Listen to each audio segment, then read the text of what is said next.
Dumalo nga pala tayo mga idol sa isang salusalo, no, dyan sa may Kawit Multipurpose Amusement Center. So yan ay malaking salusalo mga idol. Luzon, Visayas, Mindanao. Ayan, may mga security sila mga idol. Check sila. Mamaya mga idol, may natunghayan ako. Ito yung pinakapaborito sa lahat. Wow! Nam. Ito, mga bossing, oh. Mga yellow-legged hats at saka white kelso. At ito na nga mga idol, nandun na tayo sa loob. Punong-puno ng tao mga idol. Dahil ito ay salusalo ng Luzon, Visayas at Mindanao mga idol.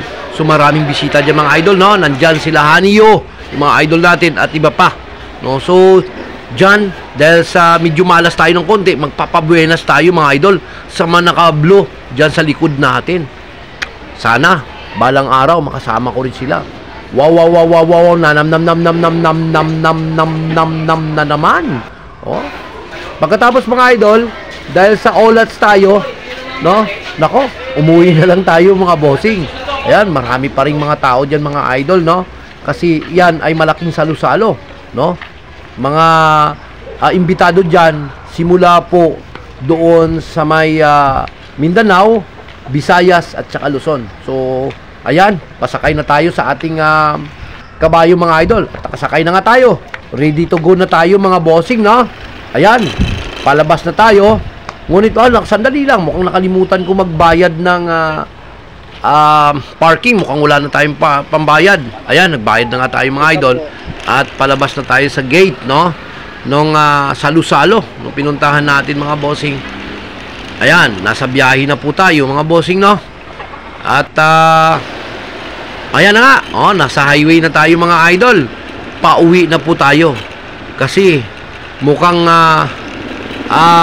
kung sakasakali wala na rin tayong pamusta mga bossing, gawa ng barya na lang natira sa atin.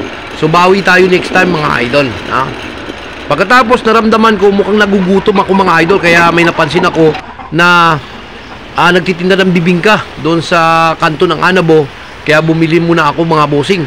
Buti na lang, mayroong 60 pesos pa pala ako sa aking bulsa na natitira. So bumili muna tayo ng 2 pirasong bibingka, sa 10 ang isa, bago tayo umuwi para mapawi po yung gutom natin. Ngayon lang ako nakaramdam ng gutom mga idol, no? Dahil ganun talaga, pag natatalo talagang nagugutom. Pero pag nananalo, nako, hindi mo mararamdaman ng gutom mga bossing. Puno ang bunganga natin.